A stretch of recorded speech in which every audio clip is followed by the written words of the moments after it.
The deck that knows tomorrow. A creepy Illuminati cards conspiracy.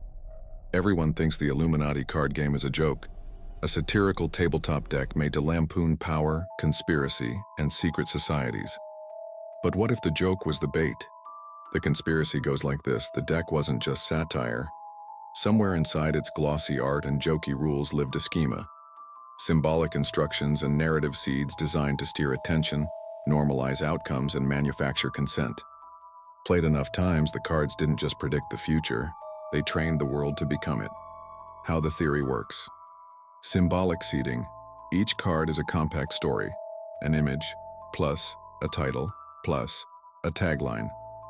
People treat them like harmless memes, but the mimetic model says repetition changes minds. The cards were distributed widely. Magazines, game stores, novelty shops, perfectly placed to prime ideas. Attention economy. When a card scenario gets joked about in pop culture, blogs, and late-night shows, the narrative climbs search rankings and social feeds. Attention concentrates, people talk about it, planners notice. Policy nudging. Decision-makers are by nature trend-aware. When a meme saturates the cultural air, think recurring themes of surveillance, engineered shortages, or charismatic strongmen. It becomes easier for policy ideas to slip into real-world testing. The conspiracy claims the deck was a primitive, low-cost way to test which narratives would stick. Feedback loop. After a real-world event echoes a card, the card's visibility spikes. That coincidence validates the meme, making it more powerful. The deck becomes both mirror and engine. Famous-sounding examples, fictionalized. Panic in the markets. A card shows candlesticks bleeding red.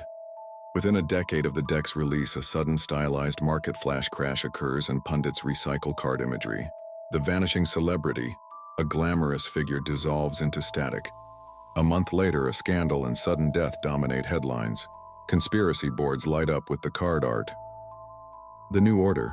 An austere figure stands before a crowd with screens for eyes. Years later, a government surveillance program quietly expands while the public fixates on a reality show. Distraction at scale. The creepiest part. According to believers, the deck was never meant to be mystical in a supernatural sense. Its power was quieter, psychological, mimetic, social engineering scale. If you can plant a theme and make it commonplace, you steer what people expect, accept, and then demand. In that way, the cards create the future by softening minds to it long before it arrives. Proof? There's none that passes normal skepticism. And that's the point. Part of the conspiracy's appeal is how unfalsifiable it is. The deck predicts everything and nothing. When events match, it's prophecy. When they don't, it's because the scheme was blocked. Either outcome fuels the myth. That ambiguity is ideal cover.